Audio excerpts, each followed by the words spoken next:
L'histoire commence dans la ville de Yokohama, où un énorme kaiju apparaît soudainement.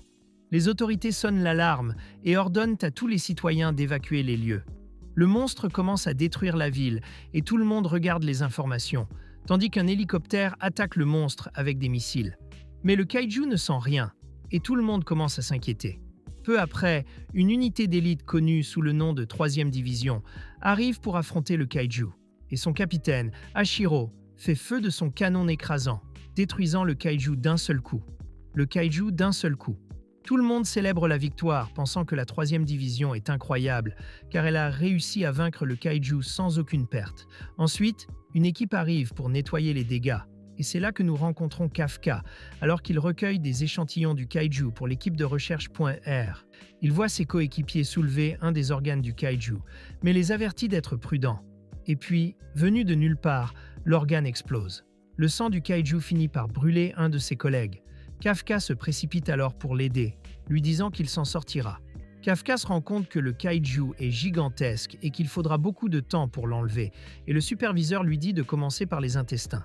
Il ne veut pas le faire parce que c'est un travail dégoûtant, mais son supérieur lui dit qu'il n'a pas le choix. Ses collègues lui souhaitent bonne chance, car ils savent que ses intestins sont pleins de caca kaiju. Kafka vomit même en voyant les intestins, mais il sait qu'il doit faire le sale boulot, alors il va quand même couper l'intestin. Il rentre ensuite chez lui, mais sans toujours le caca du kaiju, et regarde les infos, voyant que tout le monde fait l'éloge d'Hashiro, parce qu'elle a déjà vaincu des centaines de kaiju malgré son jeune âge. C'est alors qu'on découvre qu'Hashiro est son ami d'enfance, et que Kafka voulait aussi exterminer les kaiju à ses côtés. Mais il est loin d'être à son niveau, il est donc un peu en retrait, se demandant comment il a pu se retrouver dans cette position. Mais il décide de ne pas trop y penser, car il sait qu'il aide la société en nettoyant les restes des kaiju. Le lendemain, il arrive au bureau et rencontre son nouveau collègue, Ichikawa, qui dit vouloir s'engager dans les forces de défense. Un autre homme, Izumo, appelé ici Tokusan, raconte que Kafka a fait le même rêve, mais qu'il a fini par abandonner. Reno trouve cela plutôt pathétique et lui demande pourquoi il a abandonné. Kafka explique qu'il a fait de son mieux, mais qu'il n'a toujours pas été accepté dans les forces de défense. Reno dit qu'il ne veut pas finir comme lui et promet qu'il n'abandonnera jamais, et quitte la pièce, tandis que Kafka a le sentiment d'avoir échoué. Il retourne là où se trouve le kaiju, et Reno est chargé de s'occuper des intestins. Kafka se réjouit, pensant que Reno ressent ce que c'est que de s'occuper des intestins d'un kaiju. Mais le superviseur envoie Kafka travailler avec Reno, et il s'énerve, se demandant pourquoi il se voit toujours confier les pires tâches. Mais le superviseur dit qu'il est courageux, et pense même que Kafka aurait fait du bon travail dans les forces de défense, s'il avait réussi le test. Pendant la pause, Kafka remarque que Reno a perdu l'appétit. Il lui offre donc un paquet de multivitamines, en lui disant de le prendre, sinon il s'évanouira. Kafka ajoute qu'il doit se boucher le nez pour survivre, mais Reno refuse. Kafka le force alors à le faire, et les deux commencent à travailler ensemble. Plus tard dans la journée, tout le monde se prépare à rentrer chez soi, mais Reno s'approche de Kafka, le remerciant pour son aide. Kafka n'arrive pas à croire que Reno fasse cela et lui dit qu'il n'est pas trop tard pour qu'il rejoigne la force de défense, puisqu'ils ont maintenant relevé la limite d'âge pour les candidats. Reno se rend compte que Kafka n'est pas heureux de la vie qu'il mène, car il semblait très triste lorsqu'il a parlé de démissionner. Reno lui dit alors que c'est à lui de décider de s'engager dans les forces de défense. Kafka remercie Reno de lui avoir donné de l'espoir, réalisant que Reno est quelqu'un de très bien. C'est alors qu'un kaiju surgit de nulle part et tente de dévorer Reno. Kafka l'attrape et les deux réussissent à survivre. Kafka lui dit de courir et d'appeler des renforts quand il sera en sécurité, mais Reno refuse de laisser Kafka seul. Kafka lui rappelle alors son rêve et lui dit qu'il ne pourra pas rejoindre la force de défense s'il ne survit pas. Reno s'enfuit alors, et Kafka attire l'attention du kaiju, qui se met à le poursuivre. Le monstre tente de le dévorer, mais Kafka entre dans un bâtiment pour échapper au kaiju et saute par la fenêtre, brisant la vitre et se coupant le visage au passage. Dans un flashback, on voit Hashiro pleurer, et Kafka s'approche d'elle pour essayer de la réconforter. Elle explique qu'elle est triste parce que son chat est mort. Ils regardent les ruines de la ville tout en commentant qu'ils vont rejoindre la force de défense. Mais Kafka pense qu'elle n'a pas ce qu'il faut et lui dit qu'elle deviendra un meilleur officier des forces de défense, promettant qu'ils extermineront les kaiju ensemble.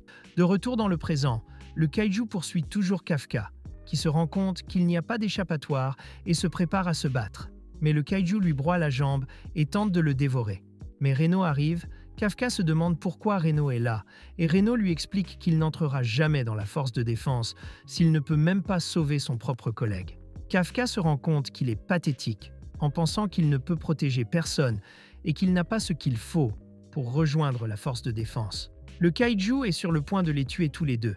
Mais le kaiju numéro 10, le tigre, surgit de nulle part et vainque la créature. Peu après, les soldats arrivent, ouvrent le feu et réduisent le kaiju en miettes. Hachiro signale que la cible a été détruite et demande à l'équipe de la suivre, en précisant qu'ils doivent vérifier s'il y a d'autres kaiju dans la zone.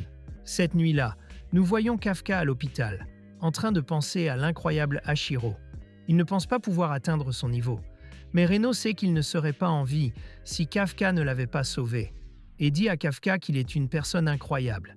Kafka commence alors à envisager de s'engager dans la force de défense.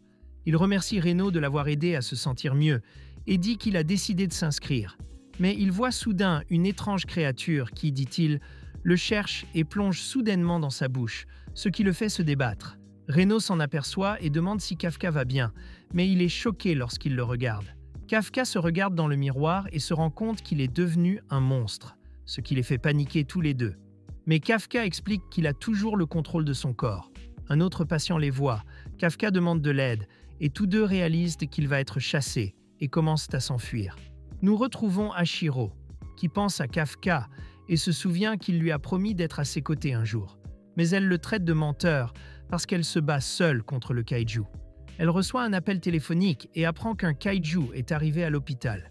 Dans un autre flashback, on voit Hachiro se moquer de Kafka, pensant qu'il est vulgaire de dire qu'il la protégera si elle a peur. Il est gêné, mais elle l'apprécie vraiment et est heureuse qu'ils soient toujours ensemble. De retour dans le présent, nous voyons Hachiro rassembler le personnel et expliquer la situation dans laquelle se trouve l'hôpital. Le journal télévisé commence à avertir les gens de se mettre à l'abri, car il y a un kaiju à l'intérieur de l'hôpital. De retour à l'hôpital, un vieil homme est terrifié en voyant Kafka. Reno décide alors de dissiper le malentendu en disant à Kafka de sourire. Mais lorsqu'il essaie de le faire, le vieil homme s'évanouit de peur. Kafka se précipite pour l'aider, mais en touchant le mur, il finit par tout détruire, et tous deux sont choqués par sa force. Les autres patients commencent à s'interroger sur l'explosion, et Reno pense qu'ils vont commencer à s'enfuir après. Kafka essaie d'ouvrir la fenêtre, mais finit par l'arracher complètement. Il commence à s'inquiéter pour son propre corps, mais Reno lui dit qu'ils doivent partir. Pendant ce temps, l'équipe d'Hachiro est en route, et elle reçoit un rapport sur leur départ de l'hôpital. Reno commence à se demander comment Kafka s'est transformé en kaiju, se demandant s'il est toujours le même. Mais Kafka répond qu'il ne sait pas, et nous voyons qu'il a pris une forme encore plus monstrueuse. Il parvient à reprendre sa forme humaine, mais se rend compte qu'il a un autre problème et dit qu'il a envie de faire pipi. Reno lui dit de se retenir, mais Kafka ne peut pas se contrôler. Reno se demande alors d'où va venir la pisse, et elle finit par sortir de ses tétons. Kafka est totalement gêné, mais Reno lui dit qu'ils doivent continuer à avancer. Kafka commence à se demander s'il peut encore rejoindre la force de défense de cette façon, mais Reno pense que c'est impossible, puisqu'il est devenu la chose même contre laquelle la force de défense se bat. Il pense que s'il se présente ainsi, ils ouvriront le feu sur lui sur le champ. Kafka est dévasté de réaliser qu'il ne pourra jamais rejoindre la force de défense et pense qu'il ne pourra pas tenir sa promesse à Hachiro. Reno remarque une zone isolée et pense que c'est l'endroit idéal pour se cacher. Mais soudain, Kafka sent que quelque chose approche. Peu après, on assiste à une explosion et on apprend qu'un autre kaiju est apparu. Hachiro sépare alors son équipe. Reno remarque qu'il y aura désormais moins de monde à leur poursuite. Il pense donc que c'est la distraction parfaite pour se cacher. Mais Kafka semble hésiter. Sur le site de l'explosion, on voit une petite fille qui pleure sa mère coincée dans les décombres.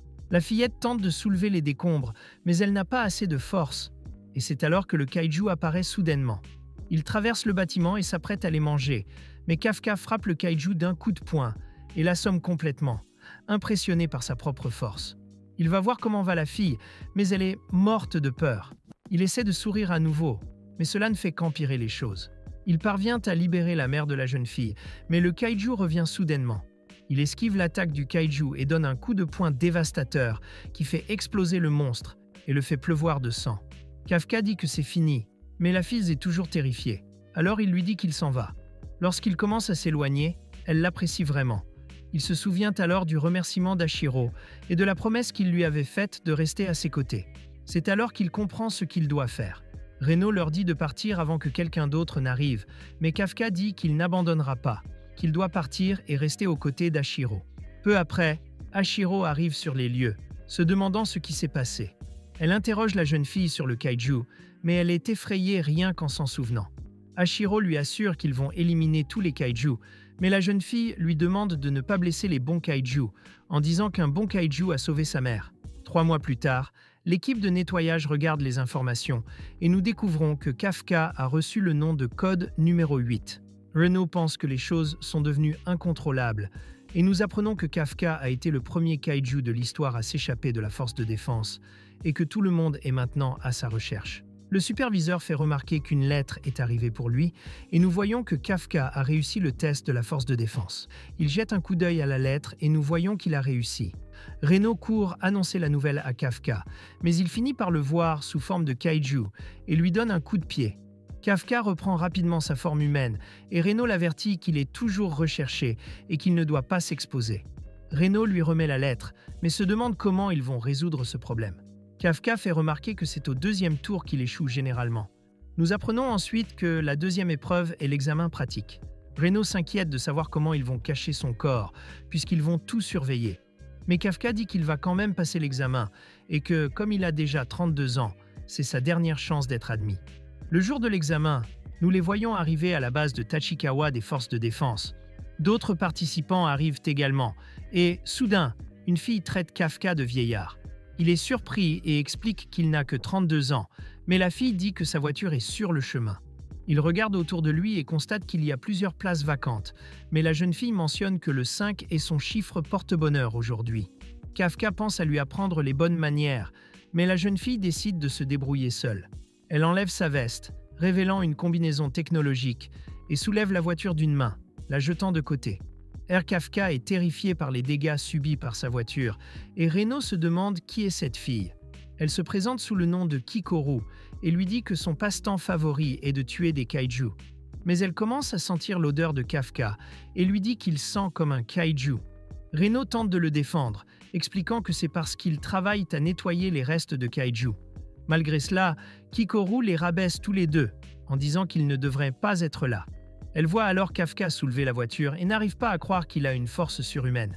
Elle pense qu'il porte aussi un costume comme le sien. Kafka répond qu'il va passer l'examen et lui demande de se souvenir de son nom. Kikoru pense que cela va devenir intéressant et dit qu'elle va prouver qu'elle est meilleure que lui. Peu après, nous apercevons son majordome, Osebasu, et tous deux entrent. Mais Reno se met en colère car Kafka a utilisé ses pouvoirs pour soulever la voiture. Kafka explique alors qu'il n'a fait que transformer sa main, discrètement, pour que personne ne le remarque. Malgré cela, Reno dit que ce n'est pas le problème et lui conseille de ne pas utiliser les pouvoirs. Kafka est d'accord. Ils entrent et Kafka pense que c'est sa dernière chance de rejoindre les forces de défense. Il est donc déterminé à tout donner. Nous apprenons que la 2e épreuve de l'examen comporte 2 parties et qu'ils ne sont pas sûrs de réussir le test de conditions physiques. Ils décident donc de se donner à fond pour le test de conditions physiques. Mais lorsque l'examen commence, nous voyons Kafka faire des efforts, mais il se rend compte que ses résultats sont moins bons qu'avant. Il pense qu'il est affaibli par son âge. Kafka ne se débrouille pas bien et Kikoru se moque de lui, soulignant qu'il lui a demandé de se souvenir de son nom, mais qu'avec cette terrible note, il est loin d'être à son niveau. Kafka est désespéré, mais Reno admire le fait qu'il n'ait pas utilisé ses pouvoirs. Et Kafka explique qu'il ne veut pas tricher, puisque tout le monde fait de son mieux pour réussir l'examen. Malgré cela, il réfléchit à son propre classement et se rend compte qu'il aurait pu faire mieux s'il avait utilisé ses pouvoirs. Mais Reno dit qu'il y a une autre raison pour laquelle il n'a pas bien réussi. Ils commencent à parler des meilleurs candidats à l'examen, et Reno parle à Kafka du candidat classé 2e, Haruichi Izumo, en révélant qu'il est sorti premier de sa classe à l'université. Le candidat classé 3e, Iharu Furuhashi, a également obtenu son diplôme en étant l'un des plus forts de sa classe et est connu pour sa force incroyable. Le principal candidat, Aoi Kaguragi, a été invité à devenir un membre d'élite de la Japan Ground Force, mais il a décliné l'offre parce qu'il voulait rejoindre les forces de défense. Reno ajoute qu'il y a d'autres candidats compétents, il sait donc que la compétition sera rude. Mais il mentionne que tout le monde a les yeux rivés sur Kikoru, disant qu'elle est considérée comme un prodige, puisqu'elle a réussi à être diplômée d'une grande université à l'âge de 16 ans. C'est pourquoi tout le monde pense qu'elle est incroyablement douée et veut la battre. Kafka s'approche d'elle en lui disant qu'elle est incroyable, mais ses gardes du corps le battent en lui disant de ne pas la toucher. Kikoru le trouve pathétique et lui promet de continuer à le ridiculiser. Kafka se met en colère et dit qu'il se vengera. Mais il pense qu'il va échouer à l'examen, alors Reno lui dit de ne pas perdre espoir, car le prochain examen porte sur l'élimination des cadavres de kaiju, alors ils pensent qu'ils auront un petit avantage. Les candidats se rendent dans la zone suivante, où ils rencontrent Sushiro, le vice-capitaine de la 3e division, qui leur annonce qu'ils sont sur le point de passer le test d'aptitude. Il ouvre une porte et Kafka s'enthousiasme en pensant qu'il s'agit du test d'élimination des cadavres de kaiju, mais Sushiro leur explique qu'ils devront en fait éliminer des kaiju. Reno et Kafka ne sont pas heureux d'entendre cela, et un kaiju tente même de quitter la porte, mais il est arrêté par une barrière. Kikoru voit Kafka paniquer et se moque de lui. Sushiro explique qu'ils porteront des combinaisons de combat pendant le test. Reno enfile le costume et s'habille parfaitement, la combinaison analysant son corps en détail. Sushiro explique que les combinaisons sont fabriquées à partir de matériaux organiques prélevés sur des kaiju et qu'elles confèrent à leurs porteurs des capacités surhumaines. Konami mesure la puissance de combat des candidats, révélant que Reno n'a utilisé que 8% de la puissance de sa combinaison, alors que les meilleurs élèves ont débloqué plus de 10%. Sushiro mentionne qu'ils devraient être capables d'atteindre 20% à la fin de leur entraînement. Et Iharu semble déçu de leurs résultats. Mais Sushiro les trouve intéressants, car seuls les candidats talentueux peuvent débloquer 10% du potentiel de la combinaison sans entraînement. Mais Konami révèle qu'Akikoru a atteint 46% de la puissance de la combinaison, la reconnaissant comme le plus grand talent de l'histoire, car à ce niveau, elle pourrait déjà être un chef de peloton. Reno se sent pathétique, mais Sushiro lui dit qu'il s'en sort bien et qu'il peut encore réussir le test. Mais Kafka ne tarde pas à se débattre, car Konami révèle que sa puissance de combat est de 0%, le chiffre le plus bas de l'histoire. Sushiro se moque de lui, pensant qu'il va échouer. Il ne peut pas croire que cela puisse arriver et pense que quelque chose ne va pas avec son costume. Mais Kikoru sait qu'il cache ses pouvoirs et attend qu'il les utilise avant la fin de l'examen. Il se prépare pour l'épreuve finale, tandis que Sushiro explique qu'ils doivent éliminer les kaiju de la zone, en précisant que les drones surveilleront leurs actions. Il révèle que les combinaisons sont dotées de boucliers et qu'elles s'activeront si la vie du candidat est en danger. Mais il explique que le candidat sera disqualifié si cela se produit. Le test commence et Kikoru commence à sauter autour de la zone, abattant les kaiju sur son passage. Mais Kafka a du mal à bouger, disant que son arme est trop lourde, car sa combinaison ne lui donne aucune force. Reno se demande ce qu'ils doivent faire, sachant qu'ils ne sont pas assez forts pour vaincre le kaiju. Mais Sushiro révèle qu'Ashiro les observe. Kafka se souvient alors de la promesse qu'il lui a faite et se rappelle qu'il s'agit de sa dernière chance d'intégrer les forces de défense. Il pense qu'il y a des drones dans la zone, car les examinateurs veulent voir comment les candidats s'adapteront à des situations difficiles. Reno réalise alors qu'ils n'ont pas à tuer le kaiju seul et décide de faire sa part en aidant les autres. Il voit le groupe d'Iharu combattre un kaiju. Mais Kafka connaît sa faiblesse, s'étant débarrassé de son corps par le passé. Il lance donc une bombe qui étourdit le kaiju, tout en expliquant qu'il a une ouïe incroyablement fine. L'explosion a donc perturbé ses sens. Il dit à Iharu de viser l'estomac. Il suit donc les instructions de Kafka et ses balles parviennent à pénétrer l'estomac du kaiju, provoquant son explosion.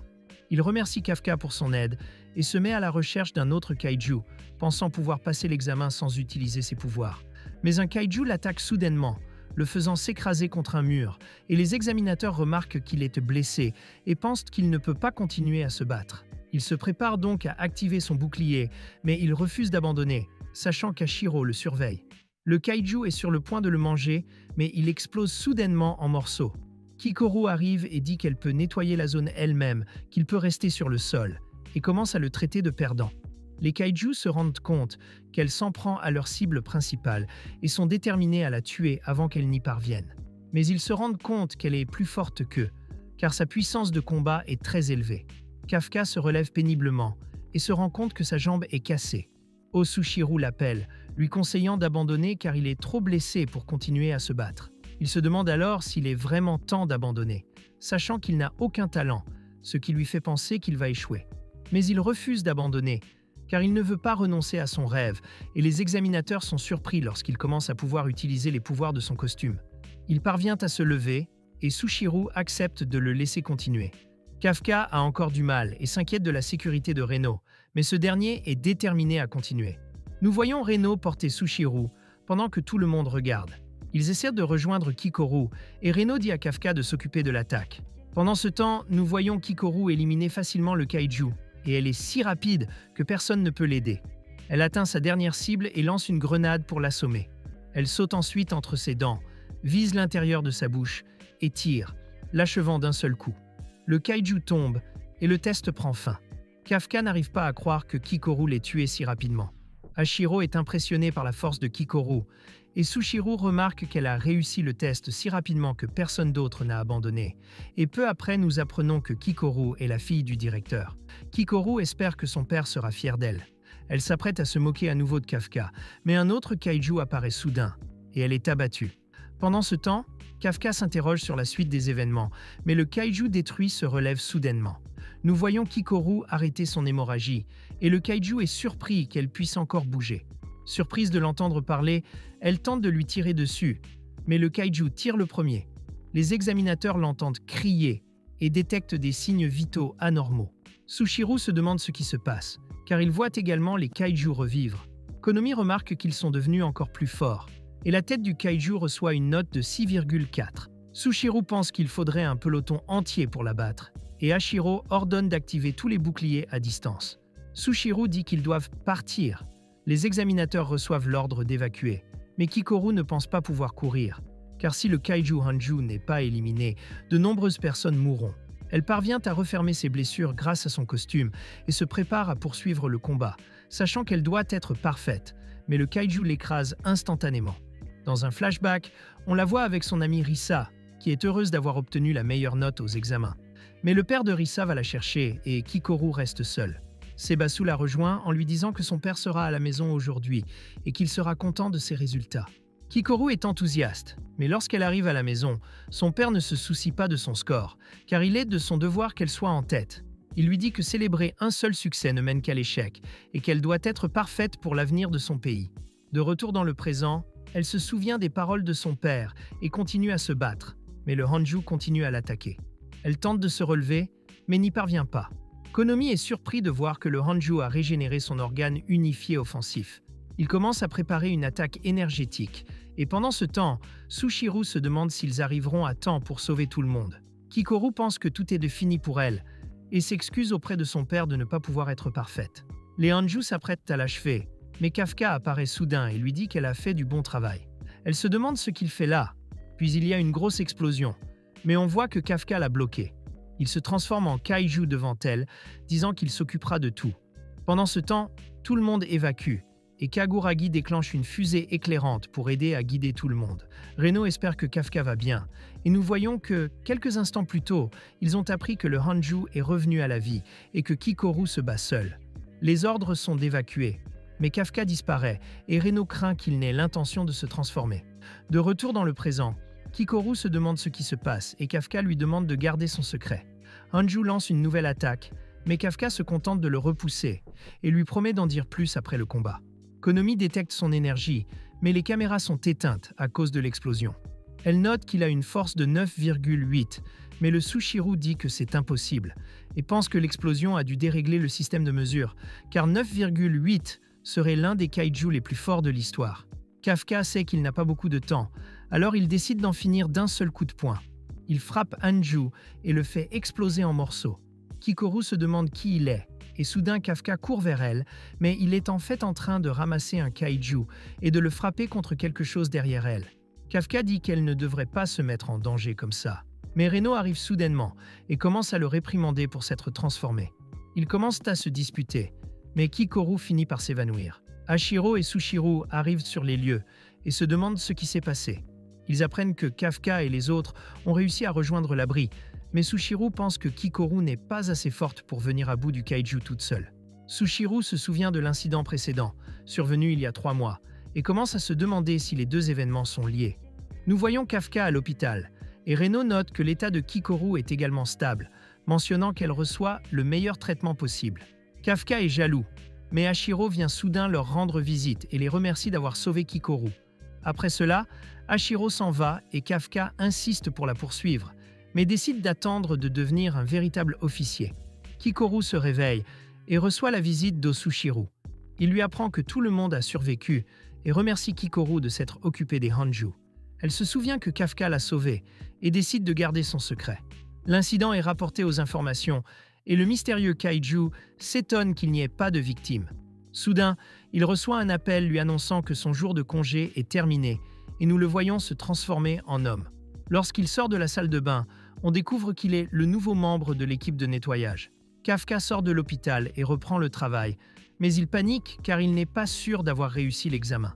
Il commence à blâmer Reno pour ses mauvais résultats, mais leur patron arrive en disant qu'ils ont tous les deux reçu des lettres. Kafka ouvre le sien et se rend compte qu'il s'agit des résultats de l'examen. Les candidats retenus sont rassemblés dans une salle, mais il remarque que Kafka n'est pas là et suppose qu'il a échoué. Kikoru les rejoint et nous apprenons qu'elle a obtenu la meilleure note et que c'est donc elle qui doit prêter serment. Iharu interroge Reno sur Kafka et il s'apprête à répondre, mais la cérémonie commence soudain quand Hachiro entre dans la salle. Kikoru reçoit l'ordre de parler au nom de la classe et Hachiro annonce que 27 candidats ont réussi, disant qu'ils sont maintenant tous considérés comme des officiers de la force de défense. Kikoru promet de remplir ses fonctions au mieux et Hachiro la remercie d'avoir sauvé tout le monde pendant l'examen. Mais elle sait que c'est Kafka qui l'a fait et se demande pourquoi il n'est pas à la cérémonie, car elle pense qu'il mérite lui aussi de réussir.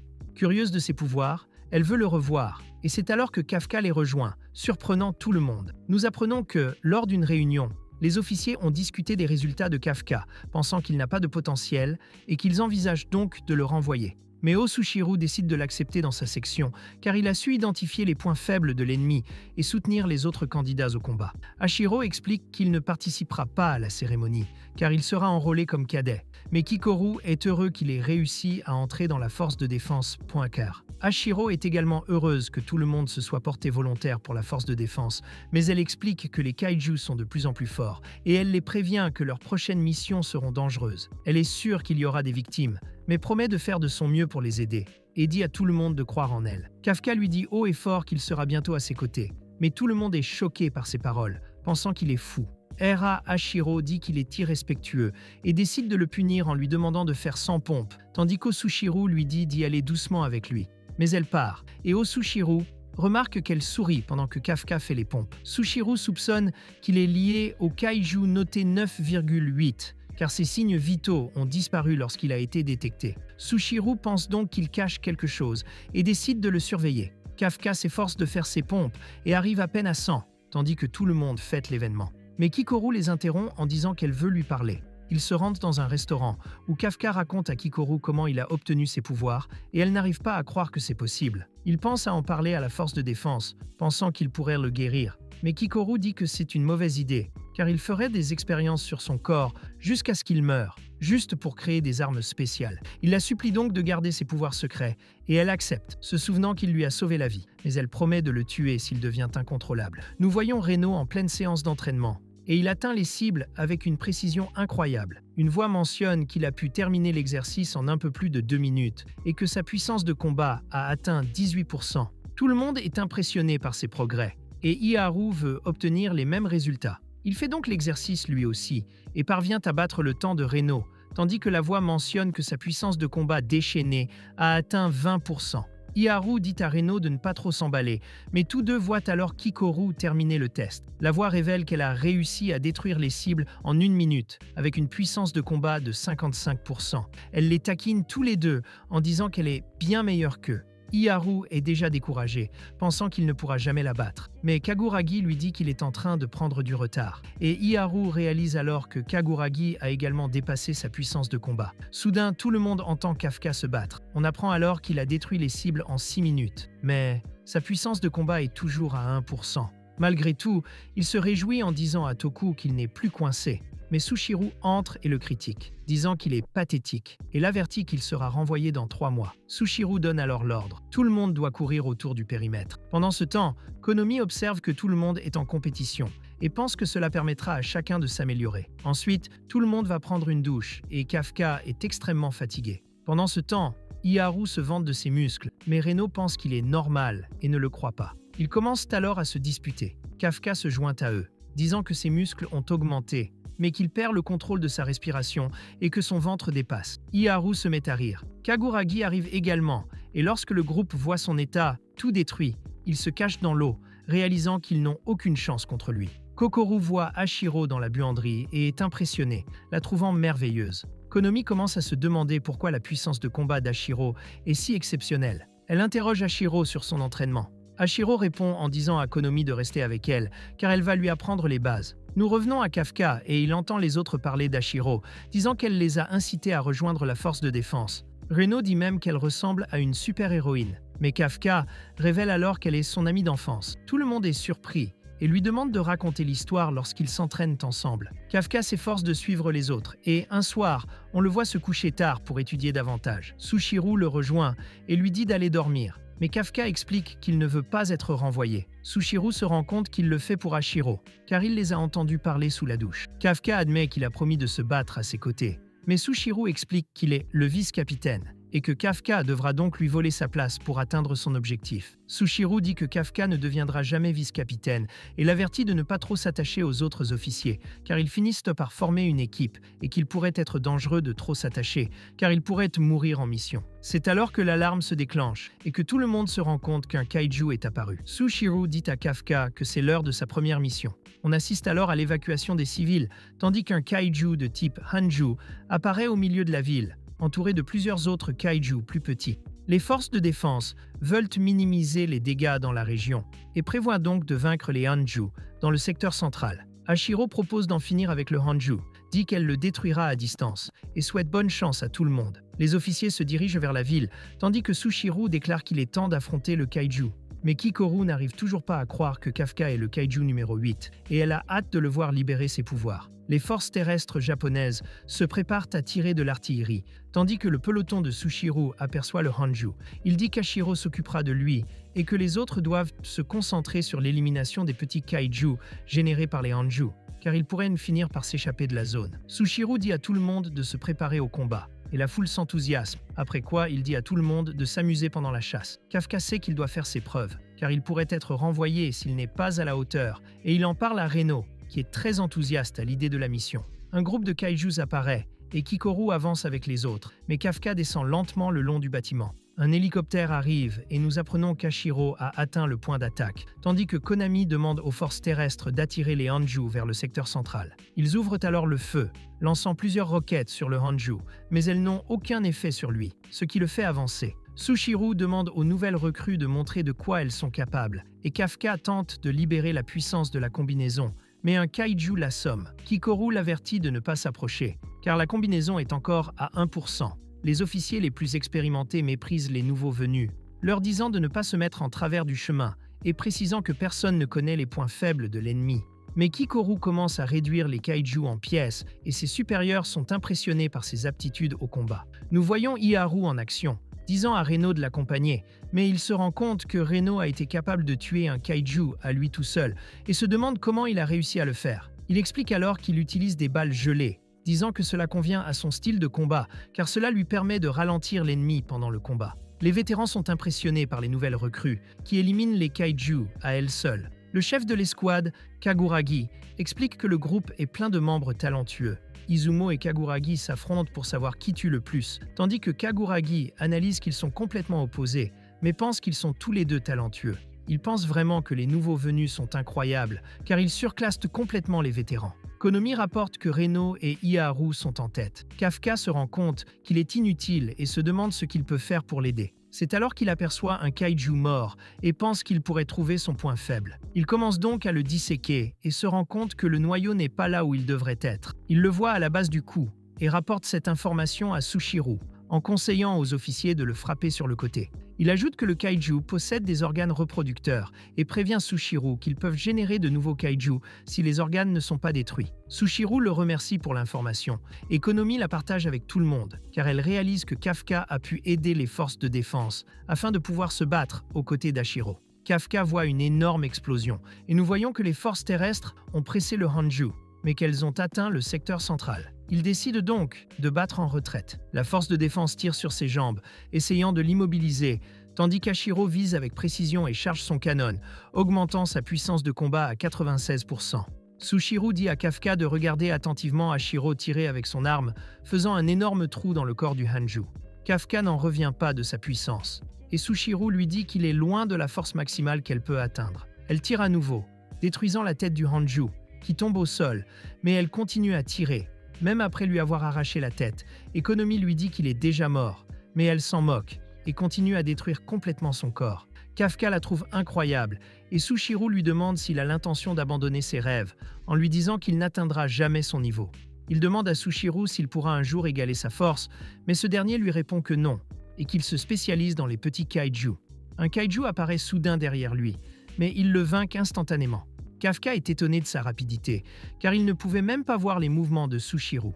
Sushiro explique que c'est mieux avec un sabre, en précisant que le capitaine et le vice-capitaine sont les membres les plus puissants de la force, et qu'ils reçoivent donc des armes spéciales adaptées à leur style de combat. Sushiro les informe que les Honju ont été éliminés, mais de nombreux kaiju apparaissent et commencent à envahir la ville. Sushiro demande à tout le monde de s'en occuper, mais Konomi révèle que les nouveaux arrivants sont fatigués et que leur pouvoir de combat diminue. Sushiro sait qu'il s'agit d'une mission difficile, mais il est impressionné par le fait que les recrues aient réussi à tenir le coup, et il envisage donc de les faire passer au niveau supérieur. Nous apprenons que la plupart des officiers prennent leur retraite avec un niveau de force libéré de 20 à 30%, et que ceux qui sont capables d'aller au-delà deviennent capitaines. Il sait que Kikoru a déjà atteint ce niveau, mais il note qu'un autre candidat a du potentiel, pensant que Reno pourrait aussi avoir ce qu'il faut. Iharu se demande pourquoi il a du mal à suivre Reno, alors qu'il a passé 5 ans à s'entraîner à l'université. Ils reçoivent un rapport indiquant qu'un kaiju se trouve dans les environs. Ils décident donc d'aller jeter un coup d'œil et voient un homme étrange, habillé comme un travailleur de l'élimination des déchets.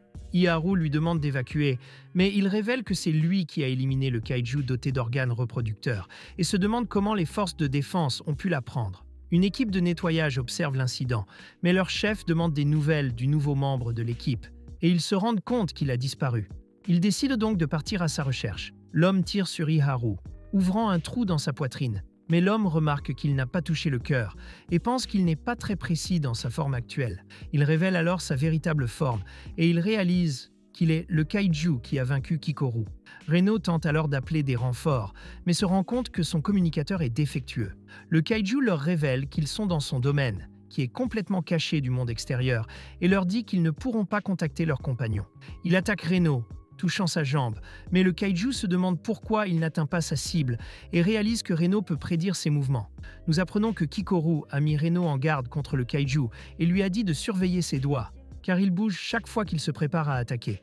Le kaiju lance un autre projectile, mais Reno esquive et tire sur le kaiju, disant à Iharu de reculer et d'appeler des renforts.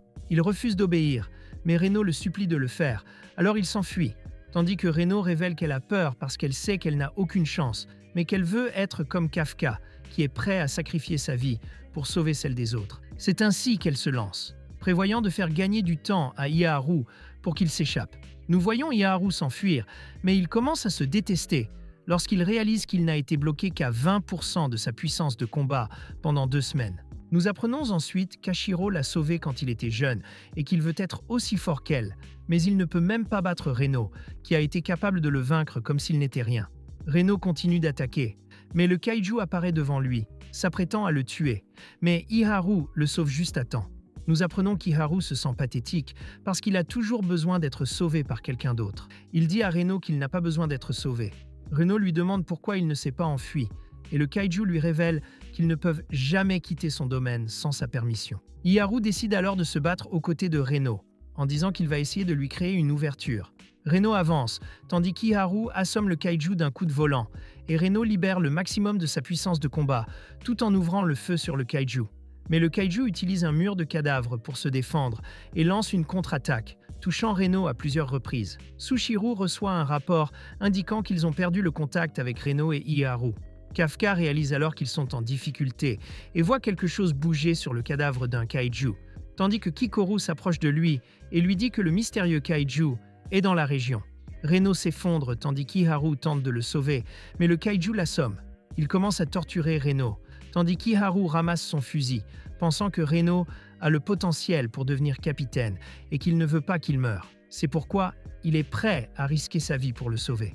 Mais Iharu se rend compte que son fusil est cassé et que le kaiju est sur le point de tuer Reno. C'est alors que Kafka arrive soudainement et frappe le kaiju, lui arrachant la tête. Reno pense qu'il est faible, car Kafka a été forcé de se transformer pour le sauver, révélant qu'il voulait devenir plus fort pour éviter que cela ne se produise. Le kaiju se lève, et Kafka dit à Reno de faire une pause pendant qu'il se prépare à combattre le kaiju. Le kaiju demande à Kafka pourquoi il protège Reno, disant que Kafka est plus fort que les autres kaiju et qu'il veut utiliser son corps. Soudain, le kaiju lance un projectile et Kafka crache du sang, mais le kaiju se rend compte qu'il est fort, alors il se prépare à attaquer Kafka avec tout ce qu'il a. Reno dit à Kafka de s'enfuir, alors que le kaiju commence à lancer de nombreux projectiles, mais Kafka pousse un puissant rugissement, tout en se protégeant en créant une barrière. Il commence à frapper le kaiju, qui tente d'utiliser à nouveau le mur de cadavres pour se défendre, mais Kafka l'arrache et continue son attaque, perçant les défenses du kaiju. Le kaiju se rend compte qu'il n'a aucune chance et décide de battre en retraite, mais Kafka le frappe de toutes ses forces, ce qui le fait exploser. Nous voyons que le cœur du kaiju a été exposé et que Kafka est sur le point de l'achever. Mais deux officiers l'aperçoivent et l'informent qu'ils ont repéré le kaiju numéro 8. Nous voyons Kikoru combattre un kaiju, mais elle se débat parce qu'elle est déjà épuisée. Elle parvient à le couper en deux, mais elle pense à Kafka et se demande où il se trouve en ce moment. Nous apprenons qu'elle était avec Kafka avant qu'il ne parte sauver Reno et qu'il a dit qu'il pouvait sentir le kaiju humanoïde. C'est alors que Kafka s'est transformé en kaiju, disant à Kikoru de s'occuper de tout pendant qu'il n'était pas là.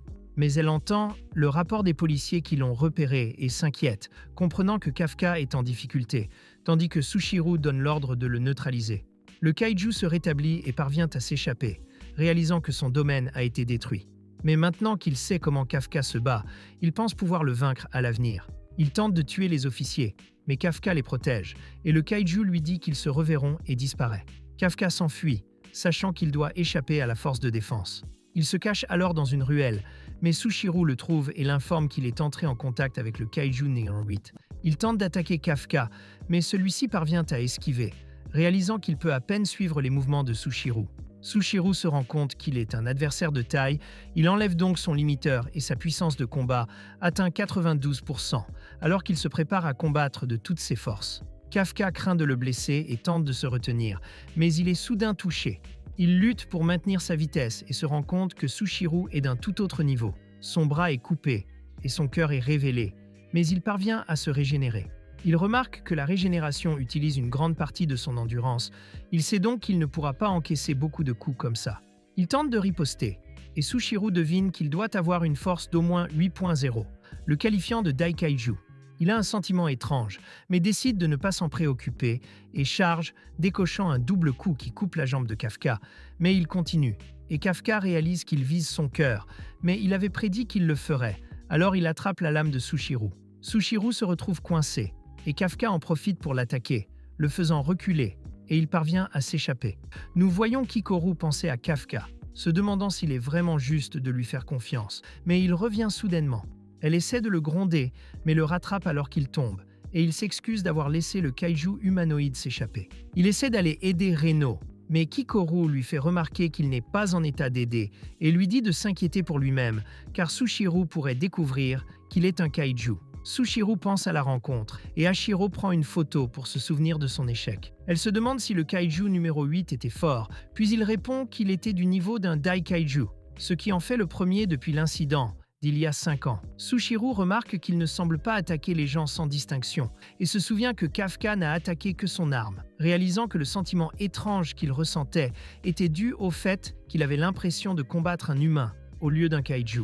Mais Hachiro lui dit de se reposer un peu et précise que, quel que soit le type de kaiju, leur travail consiste à le neutraliser. Soudain, ils reçoivent un rapport et Gen Narumi leur dit que le kaiju qui a attaqué Reno et Iharu était le même que celui de l'examen, en précisant qu'il avait une forme humanoïde. Nous voyons le kaiju humanoïde affaibli, alors qu'une voiture klaxonne en sa direction. Le conducteur lui dit de s'écarter du chemin, et il pointe l'homme du doigt, mais rien ne se passe. L'homme est troublé par ce qui se passe, mais le kaiju se transforme et le mange, tandis que nous voyons le kaiju prendre la forme d'un homme. On entend à la radio qu'il a été désigné Kaiju numéro 9, mais il commence à penser à la façon dont il pourrait tuer Kafka. Nous voyons ensuite Reno se réveiller à l'hôpital, et Kafka est ravi qu'il aille bien.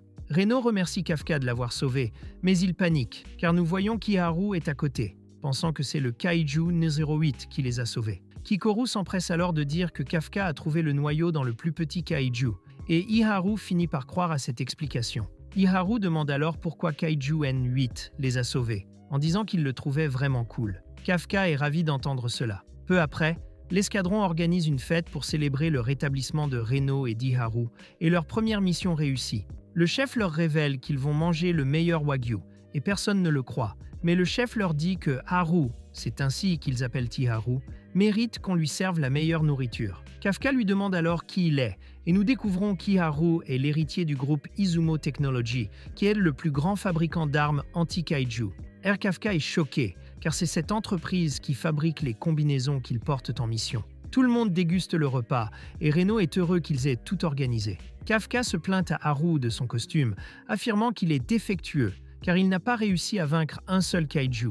Reno commence à s'inquiéter du chaos, mais se rend compte qu'au fond, tout le monde ne fait que parler de la mission, et essaie de trouver des moyens de devenir plus fort. Le chef est heureux que Haru se soit rapproché du groupe, et demande même des nouvelles de son père, mais Haru fait remarquer qu'ils ne se sont pas parlé depuis un certain incident. Soudain, Kaguragi surgit de nulle part, cherchant les toilettes, et Haru se demande déjà quelle part de la conversation il a entendue. Sushiro calme alors tout le monde pour faire une annonce importante. Grâce à la contribution de Kafka, il est promu d'élève officier à officier. Kafka est ravi d'apprendre cela, et tout le monde se réjouit avec lui. Le lendemain, Kafka rencontre Hashiro, qui lui remet officiellement sa promotion. Il promet de tout donner, mais au moment de partir, elle lui dit de ne pas trop s'exciter, car il a encore un long chemin à parcourir avant d'atteindre son niveau. Malgré tout, Kafka est heureux de voir qu'elle s'est souvenue de la promesse qu'ils ont faite. Elle fait remarquer que c'est Sushiro qui a recommandé Kafka pour la promotion, et elle lui envoie donc un message « Ne le laisse pas tomber ». Nous voyons alors Kafka étudier jusque tard dans la nuit, faire de gros efforts, mais il arrive un moment où il est simplement fatigué et décide que c'est assez pour aujourd'hui. Lorsqu'il retourne dans sa chambre, il voit la salle d'entraînement ouverte et se demande qui a laissé la lumière allumée. Mais il voit Sushiro s'entraîner et réalise qu'il est en train de recréer mentalement le combat. Sushiro le remarque et Kafka lui demande ce qu'il fait. Il lui révèle alors qu'il travaille sur la façon de vaincre le kaiju numéro 8 et Kafka est terrifié de l'entendre. Kafka le respecte parce qu'il veut protéger tout le monde et il promet de faire de son mieux. Mais Sushiro lui rappelle qu'il est inutile avec seulement 1% de pouvoir. Il lui dit de se reposer. Mais nous voyons que, dans le ciel, un autre kaiju mystérieux est apparu. Kafka commence à penser qu'il ne peut pas laisser tomber Sushiro, et il est déterminé à le faire. Il s'apprête à retourner dans sa chambre, mais soudain, il voit des boules de feu pleuvoir du ciel et s'écraser sur les bâtiments, causant une destruction généralisée. Sushiro sent le sol trembler et demande à la salle des opérations ce qui se passe. Konomi lui apprend que plusieurs kaiju de Force 6 attaquent la base et qu'ils appartiennent tous à la classe Honju. Il se prépare alors au combat et rappelle à tout le monde que le capitaine Hashiro est absent et qu'il va donc prendre la relève en leur disant d'éliminer les kaiju. Mais il remarque qu'aucun dommage n'a été signalé à l'extérieur de la base et trouve cela étrange, car il se rend compte qu'ils ne se comportent pas comme des kaiju normaux. Pendant ce temps, Kafka remarque qu'ils sont attaqués par des kaiju de type Wyvern, kaiju de type dragon. Mais il ne peut pas croire qu'ils agissent en tant que groupe. Après tout, ils agissent individuellement. Et il se rend compte que quelque chose ne va pas. Il décide alors d'appeler Sushiro, lui disant que les Wyvern type kaiju agissent toujours seuls.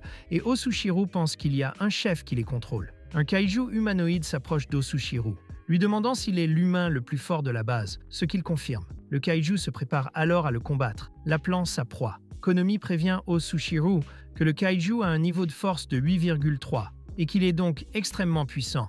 Mais Sushiro dit à tout le monde qu'il s'en occupera. Le kaiju l'attaque soudainement et tente d'écraser Sushiro au sol, détruisant tout ce qui l'entoure. Mais nous voyons que le Sushiro a réussi à esquiver. Et le kaiju trouve cela intéressant, alors il se prépare à se battre sérieusement. Il émet un son fort, et les autres kaiju lui répondent, si bien que le Sushiro se rend compte que c'est lui qui les contrôle. Les kaiju essaient de le tuer, mais il réussit à s'échapper et se rend compte que les kaiju sont incroyablement forts et qu'ils mourront s'ils sont touchés. Il continue d'éviter les attaques et riposte, mais en vain, car il se rend compte que la peau du kaiju est très résistante. On voit les autres policiers tirer sur le kaiju de type wyvern, mais ils ont du mal à le tuer, car leurs balles ne parviennent pas à traverser sa carcasse. Kafka Ibino conseille alors d'attaquer le kaiju par derrière, en disant que c'est son point faible. Reno et Izumo rencontrent un kaiju, et Izumo le distrait, tandis que Reno se prépare à tirer dans le dos de la créature. Mais un autre kaiju apparaît soudain, et Izumo recule lorsqu'il se rend compte que les kaiju travaillent ensemble. Les officiers se demandent comment ils peuvent vaincre le kaiju, alors qu'ils se protègent mutuellement. Mais Kikoru apparaît soudain et attaque un kaiju de front, le tuant d'un seul coup, révélant que sa nouvelle arme peut traverser les armures. Nous apprenons que la 3e division lui a donné cette arme parce que Kikoru est le 3e officier le plus fort de la division et que les kaiju deviennent de plus en plus forts, devenant ainsi une menace encore plus grande. Ils ont donc décidé de la considérer comme faisant partie de la force principale. Mais Kikoru fait remarquer qu'elle n'aime pas l'arme, car elle ne pense pas qu'elle corresponde à son style. Un kaiju tente de le faire exploser, mais il saute en avant, se souvenant que Sushiru avait dit que l'arme pouvait être activée pour générer des ondes de choc. Elle décide d'essayer et crée une onde de choc qui la pousse vers l'avant. Et dans cet élan, elle frappe le kaiju encore plus fort, le tuant sur le coup. Un autre kaiju apparaît. Elle s'avance et porte un coup, activant à nouveau l'arme et ouvrant un trou dans le corps du kaiju. Elle voit un autre kaiju arriver par-dessus, mais Reno lui tire dessus avec ses balles gelées, le faisant tomber au sol et Kikoru l'achève d'un coup sec. Elle demande à Reno de travailler avec elle. Il accepte, mais Izumoe et Kaguragi ne veulent pas être laissés pour compte et décident de faire leur part. Nous revenons à Sushiru, alors que les kaiju continuent de le poursuivre. Il se rend compte que les kaiju apprécient le combat et ordonne à Konomi d'ouvrir la porte, leur permettant ainsi d'entrer sur le terrain d'entraînement. Le kaiju parvient à porter un coup, projetant Sushiru au loin, mais ce dernier s'aperçoit que son bras a été touché. Sushiru révèle qu'il a enlevé le limiteur, disant qu'il n'a pas à s'inquiéter des autres tant qu'il est au camp d'entraînement. Nous montrons Akari, qui est sur le point d'être tuée par un kaiju. Mais Kafka court vers elle et ne transforme que ses jambes, ce qui lui permet de l'atteindre juste à temps. Elle pense qu'il a utilisé la combinaison pour la sauver et il dit qu'il s'est amélioré, mais le kaiju se prépare à les tuer tous les deux. Kikoru arrive soudain et demande à Kafka de se retirer avec les officiers blessés, tandis qu'elle et Reno s'occupent du kaiju. Kafka les regarde se battre et se rend compte que leur travail d'équipe est incroyable. La police arrive pour aider et tout le monde commence à travailler ensemble, tandis que Kafka observe qu'ils parviennent à s'occuper du kaiju. Sushiru poursuit son combat contre le chef kaiju et parvient à percer les brèches de son armure. Le kaiju tente alors de se protéger, pensant que Sushiru devient prévisible. Mais soudain, Sushiru transperce l'armure du kaiju, la divisant en morceaux, parce qu'il s'est rendu compte que Sushiru visait les brèches de l'armure. En réalité, Sushiru se servait des brèches comme d'une distraction. Malgré cela, le kaiju se régénère rapidement et se rend compte que Sushiru est un adversaire de taille. Il tente de contre-attaquer, mais Sushiru esquive facilement, et le kaiju se rend compte que son cœur a été exposé. Sushiru porte le coup de grâce, et tout le monde pense que le combat est terminé. Mais ils se rendent compte qu'il y a quelque chose d'étrange, car le kaiju se transforme en une énorme créature. Nous découvrons que le kaiju a changé la position de son noyau, de sorte que Sushiru n'a pas pu le détruire. Le kaiju commence à recouvrir toute la zone de vapeur. Pendant ce temps, Konomi révèle que le kaiju a atteint le niveau de force 9. Elle s'inquiète, pensant que Sushiru ne pourra pas le maîtriser. Kafka se rend compte que Sushiru est en danger et décide d'aller l'aider. Sushiru tente de riposter, mais il se rend compte que ses attaques ne fonctionnent pas, car ses lames ne sont pas efficaces contre un kaiju aussi grand. Il pense alors à viser directement le cœur du dos de son ennemi, mais celui-ci se met à saigner. Sa combinaison l'avertit qu'il est sur le point d'atteindre sa limite et lui suggère même d'annuler l'attaque. Malgré cela, il continue à se battre, croyant qu'il pourrait vaincre le kaiju en 1 minute. Il tente d'attaquer par derrière, mais le kaiju attaque par surprise, faisant tout exploser et projetant Sushiru au loin. Sa combinaison l'avertit qu'il a atteint sa limite et il annule la libération maximale. Konami le croit mort. Mais Sushiru réapparaît et dit qu'il va bien, que son bouclier l'a protégé. Malgré tout, il se demande comment il va pouvoir vaincre le kaiju, sachant qu'il est désavantagé. Il tente de couper le kaiju, mais celui-ci se régénère sur place et lui dit qu'il n'a aucune chance. Pour ne rien arranger, un kaiju plus petit le poursuit et s'autodétruit, faisant tomber Sushiru au sol. Dans un flashback, nous voyons que Sushiru est issu d'une famille d'épéistes et a toujours été considéré comme un prodige de l'épée. Mais son père lui a dit de renoncer à rejoindre les forces de défense parce qu'il n'était pas doué avec d'autres types d'armes. Son père disait que les épées étaient utilisées dans d'autres domaines. Malgré cela, Sushiru tente de s'enrôler, mais un officier de haut rang estime qu'il n'est pas assez doué car ses compétences au sabre seraient inutiles contre les kaiju géants. Il finit par rencontrer Hashiro, qui sait qu'il est un expert en sabre. Il pense alors qu'elle le méprisera aussi, mais elle lui dit qu'elle a besoin de quelqu'un comme lui dans son équipe. Elle explique qu'elle est experte dans l'élimination des kaiju géants, mais qu'elle a du mal avec les plus petits, qui ont tendance à se mettre en travers de son chemin lorsqu'elle doit tirer sur sa cible. Nous revenons au présent, alors que Sushiro refuse d'abandonner parce qu'il ne veut pas décevoir Hashiro. Il attaque le kaiju avec tout ce qu'il a, essayant de le découper en morceaux, mais le monstre parvient à l'attraper et est sur le point de l'écraser à mort. Kafka s'en aperçoit, comprend que la vie de Sushiro est en danger et décide de l'aider, se préparant à se transformer. Mais soudain, tout le monde entend la voix d'Hashiro, qui tire sur le kaiju, lui coupant le bras et permettant à Sushiro de s'échapper. Le kaiju s'apprête à l'attaquer, mais elle tire à nouveau, touchant son autre bras, tandis qu'il ordonne au plus petit kaiju de la poursuivre. Mais elle réussit à les éviter. Le kaiju se régénère rapidement et Konomi demande à Hashiro de frapper le cœur du monstre. Sushiro sait que ce ne sera pas facile, alors il essaie de l'aider et attaque les jambes du kaiju, essayant de l'immobiliser. Mais cela ne fonctionne pas, car il se rend compte que son énergie est trop faible. Soudain, Kikoru rejoint le combat et attaque de toutes ses forces, mais elle est repoussée, réalisant qu'elle n'est pas assez forte pour endommager le kaiju. Sushiro transperce alors l'armure du kaiju et Kikoru porte un coup dévastateur qui déséquilibre le monstre. Kikoru se rend compte qu'il a atteint sa limite, mais parvient à créer une ouverture pour Hashiro, qui perce le dos du kaiju,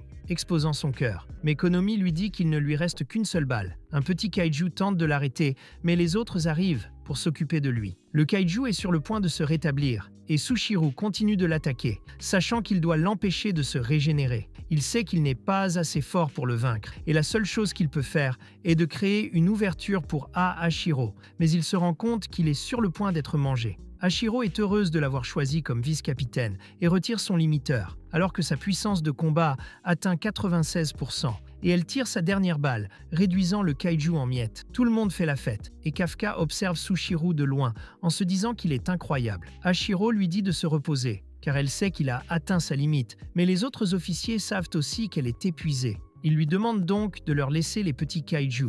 Mais à ce moment-là, tout le monde se rend compte que les kaiju se rassemblent au-dessus d'eux, et Konomi révèle qu'ils ont formé une énorme bombe qui menace de détruire toute la base. Tout le monde se croit condamné, mais Kafka entre soudain en action et Sushiro tente de l'arrêter, pensant qu'il n'y a rien à faire. Mais il se demande comment Kafka peut se déplacer aussi vite jusqu'à ce qu'il se transforme en kaiju numéro 8, surprenant tout le monde lorsque Konomi révèle qu'il a une force d'âme de 9,8. Kafka se rend compte qu'il a laissé tomber ses amis, qui l'aidaient à cacher son secret, mais il sait qu'il doit faire quelque chose, sinon ils mourront tous. Il utilise donc ses propulseurs et s'envole, frappant la bombe de toutes ses forces, ce qui la fait exploser. Mais il est épuisé et tombe au sol lorsque la bombe explose, causant une destruction massive. Malgré cela, il utilise son propre corps pour protéger les autres officiers. Tout le monde survit, mais Kafka pense que tout est fini pour lui, car son secret a été dévoilé, et il peut à peine bouger son corps. La police pointe ses armes sur lui, tandis qu'Hashiro l'appelle Kaiju numéro 8, disant qu'il est en état d'arrestation.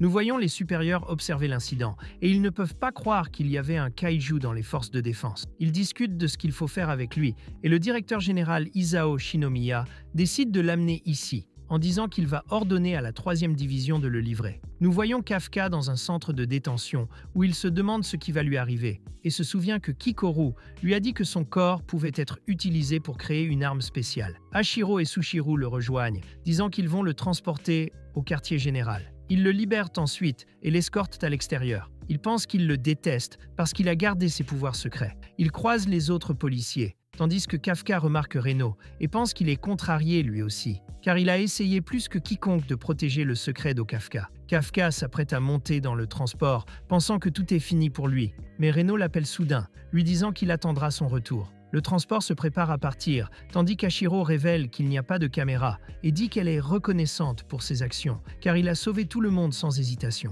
Elle explique ensuite qu'elle l'aidera à prouver qu'il est humain et qu'elle rapportera toutes les bonnes actions qu'il a faites en tant qu'officier, pensant que les forces de défense le relâcheront s'ils ne le considèrent pas comme une menace. Elle lui révèle que la 3e division ne le considère pas comme un ennemi, mais qu'il est temps pour lui de partir. Elle lui annonce ensuite qu'elle est sur le point d'être transférée dans une autre base. Mais il lui demande s'il peut encore rester à ses côtés, et elle lui répond qu'elle l'attendra. Il se met à pleurer, tandis que le convoi poursuit sa route. Quelques jours plus tard, les amis de Kafka pensent à lui, et Iharu n'arrive toujours pas à croire qu'il est le kaiju numéro 8, lui qui a toujours été si joyeux. Akari leur dit qu'il lui a sauvé la vie, mais Kaguragi explique qu'ils ne peuvent pas décider de ce qu'il adviendra de lui et dit que c'est au département de neutralisation de décider. Haru pense que le monde paniquera s'il découvre l'existence de Kafka, car les gens pourraient commencer à soupçonner leurs propres voisins lorsqu'ils découvriront que les humains peuvent se transformer en kaiju. Konomi rend visite à Hashiro, qui lui demande si elle peut lui remettre des documents. Ces documents sont les archives de Kafka, et elle accepte de le faire. Le subordonné de Sushiro demande des nouvelles de Kafka, et il explique qu'il veut qu'il revienne pour pouvoir le combattre à nouveau, car il sait qu'il s'est retenu lors du dernier combat. Kikoru se rend dans le bureau du directeur général Shinomiya et découvre qu'il est son père. Elle lui demande d'épargner Kafka, car il lui a sauvé la vie. Mais Shinomiya la traite d'idiote et lui montre un rapport de radiographie qui révèle que Kafka a un noyau à l'intérieur de son corps. Le directeur pense alors qu'il n'est pas humain, disant qu'il n'est pas différent du kaiju qui a tué sa mère. Mais elle lui explique qu'elle le croit toujours. Nous voyons Kafka dans une prison de haute sécurité, où des scientifiques surveillent son état. Mais il ne cesse de penser à ses amis, de penser qu'il leur doit une explication et que c'est pour cela qu'il veut les revoir. Les garçons se présentent à Hashiro, qui leur apprend que la base a été détruite lors de la dernière attaque. Elle leur dit que l'endroit n'est plus adapté à l'entraînement des nouvelles recrues. Elle explique que les kaiju sont de plus en plus forts et que les chefs s'inquiètent de les voir devenir une menace encore plus grande. Elle mentionne ensuite que tout le monde doit se préparer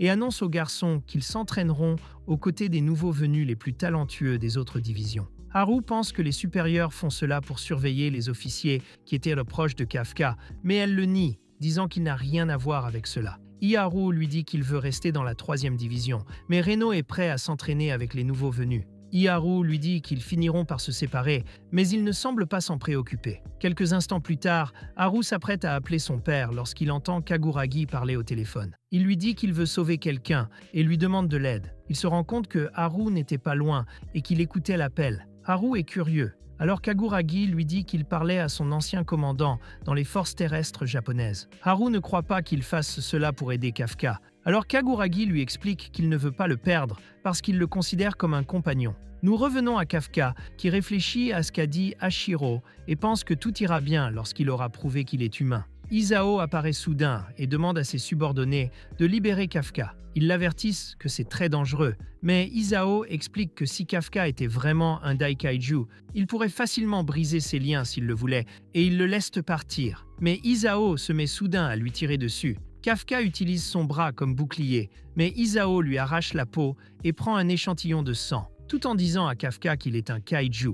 Mais Kafka le nie, disant qu'il est humain. Isao donne alors le signal et ses subordonnés lui remettent les gantelets. Il les utilise et ils fusionnent avec son corps, tout en mentionnant qu'il va se débarrasser du kaiju numéro 8. Kafka est déterminé à ne pas se transformer car il veut prouver qu'il est humain. Mais Isao l'attaque, lui coupe le bras et le jette contre le mur. Les autres officiers sont impressionnés. Ils se rendent compte qu'Isao n'a pas perdu la main et nous apprenons qu'il est considéré comme le soldat le plus fort de l'histoire. Kafka finit par se transformer en kaiju et tente de s'échapper, pensant esquiver jusqu'à ce qu'Isao atteigne la limite. Mais Isao continue de le poursuivre et parvient à lui porter un coup dévastateur. Malgré cela, Kafka se rétablit, réalisant qu'Isao est aussi puissant qu'un énorme kaiju. Nous apprenons l'existence du kaiju numéro 2, apparu il y a plusieurs décennies et qui a failli détruire une ville entière jusqu'à ce que les forces de défense parviennent à le neutraliser. Les gantelets d'Isao sont fabriqués à partir de parties du corps du kaiju et il est le seul à pouvoir les utiliser. Isao domine Kafka avec facilité, lui assénant des coups de poing d'une force inouïe, et Kafka se rend compte qu'il n'a pas d'échappatoire car Isao est déterminé à l'achever. Mais soudain, Kafka se transforme complètement en kaiju et pousse un cri aigu, tandis que Kikoru se rend compte que quelque chose ne va pas. Kafka se rend compte qu'il ne peut pas contrôler son propre corps, et le kaiju qui est en lui dit de s'enfuir. Pendant ce temps, Reno fait de l'exercice, et Iharu lui demande pourquoi il a accepté d'aller dans une autre unité, alors que tout le monde s'inquiétait pour Kafka. Mais Reno mentionne qu'il doit devenir plus fort le plus rapidement possible, afin que la prochaine fois, il puisse être celui qui protégera Kafka. Iharu demande si Kafka va vraiment revenir, mais Reno est convaincu qu'il le fera. Iharu s'enthousiasme alors et commence à s'entraîner lui aussi. Hashiro est convoqué au quartier général et on lui demande d'attendre les résultats des tests de Kafka. Pendant ce temps, Kafka est furieux et tente d'attaquer Isao, mais ce dernier esquive et se rend compte que Kafka se bat comme un animal sauvage. Isao se prépare à attaquer son ouverture, mais Kafka fait pivoter son corps pour attaquer à nouveau. Il tente de se contrôler, mais son corps continue d'attaquer. Kikoru tente de le rappeler à l'ordre, et Isao parvient à le contrer avec un coup de poing sonique. Mais il se rend compte que le noyau de Kafka n'est pas là, et son corps se régénère soudainement derrière lui. Les deux s'affrontent, et leur combat commence à détruire l'abri, tandis que les gens sont choqués, car cet abri a été construit pour résister à une attaque de niveau de force 10. L'un des chefs observe qu'Isao se retient pour tester Kafka, et Kikoru comprend qu'il donne à Kafka une chance de survivre grâce à elle. Le combat entre les deux se poursuit, et Kafka arrache un morceau du corps d'Isao. Les autres chefs constatent que la situation est mauvaise, et que, quoi qu'Isao tente de faire, il semble que Kafka ait le dessus. Isao libère une énorme décharge d'électricité, mais Kafka riposte avec sa propre énergie et le fait tomber. Kafka l'attrape et commence à le frapper contre le sol. Il sait qu'il est sur le point de le tuer, et, voyant que Kikoru le regarde, il essaie de se contrôler. Kikoru pense à tout ce qu'ils ont vécu ensemble et décide de continuer à croire en lui. Elle lui dit alors de ne pas abandonner. Kafka tente de se libérer, mais le kaiju qui est en lui apparaît devant lui et le dévore. Son corps se prépare à achever Isao, et Kafka est épuisé. Mais soudain, une lumière apparaît et Hachiro lui prend la main, lui disant qu'elle l'attend, essayant de lui faire reprendre ses esprits. Son corps attaque, mais Kafka finit par se frapper lui-même et déclare qu'il est humain. Il finit par s'évanouir et son corps revient à la normale, mais un officier se prépare à l'exécuter. Isao demande à l'homme de partir et nous rencontrons Gen Narumi de la première division. Isao appelle l'équipe médicale et Narumi lui demande ce qu'il compte faire de Kafka. L'examen est terminé et les supérieurs demandent à Hachiro qui est, selon elle, le commandant de Kafka. Ils lui font remarquer qu'ils ont déjà pris leur décision et que son rapport ne changera pas le destin de Kafka. Elle n'a donc pas à se sentir responsable. Hachiro décide de ne pas discuter de la question de savoir si Kafka est un kaiju ou un humain, mais le décrit comme un officier des forces de défense. Elle mentionne ses contributions et la façon dont il a sauvé beaucoup de ses camarades, en particulier lorsqu'il a arrêté la bombe kaiju. Ses supérieurs pensent que cela n'est possible que parce qu'il a des pouvoirs, mais Hachiro se souvient qu'il a constamment échoué à l'examen de la force de défense et qu'il n'avait aucun pouvoir avec son costume. Malgré cela, il n'a jamais cessé d'essayer de sauver des gens et se soucie des autres plus que quiconque. Elle se souvient de l'accident de ses parents lorsqu'elle était jeune, mais Kafka a toujours été à ses côtés. Elle pense qu'il a plus d'humanité que quiconque, que son cœur est bon et qu'il est fait pour être officier. Ses supérieurs jugent son argumentation trop vague, mais Aseo la remercie pour son rapport. Ils se préparent à se débarrasser de Kafka, mais la décision finale revient à Aseo. Kafka se réveille et s'étonne d'être encore en vie. Il est choqué de voir Aseo à côté de lui et heureux qu'il aille bien, car il peut ainsi affronter Kikoru. Il se demande s'il a été accepté en tant qu'humain, puisqu'il est toujours en vie, mais Aseo le traite de kaiju. Cependant, il le laisse en vie, pour l'instant, et nous voyons qu'Aseo a décidé de ne pas s'en débarrasser. Les autres membres pensent qu'il est risqué de le garder en vie, mais Aseo pense qu'il peut être contrôlé. Il n'est pas sûr qu'ils en fassent une arme, mais il sait qu'ils ont besoin de leur force pour être au top de leur forme. Les autres membres sont toujours opposés, mais Aseo leur rappelle la catastrophe d'il y a 10 ans, lorsque le kaiju numéro 6 a tué plus de 200 officiers. Si une telle chose se reproduit, ils auront besoin du pouvoir de Kafka. Les chefs continuent de s'opposer à la décision. Alors Aseo dit à Kafka qu'il doit prouver sa valeur s'il veut survivre. Il sait qu'ils se servent de lui comme d'une arme, mais il jure qu'il fera en sorte que tout le monde le reconnaisse comme un officier de défense et qu'il se rendra lui-même digne de ce titre. Kafka s'endort en pensant à Hachiro. N'oubliez pas d'aimer et de vous abonner à la chaîne. Merci d'avoir regardé et à la prochaine fois.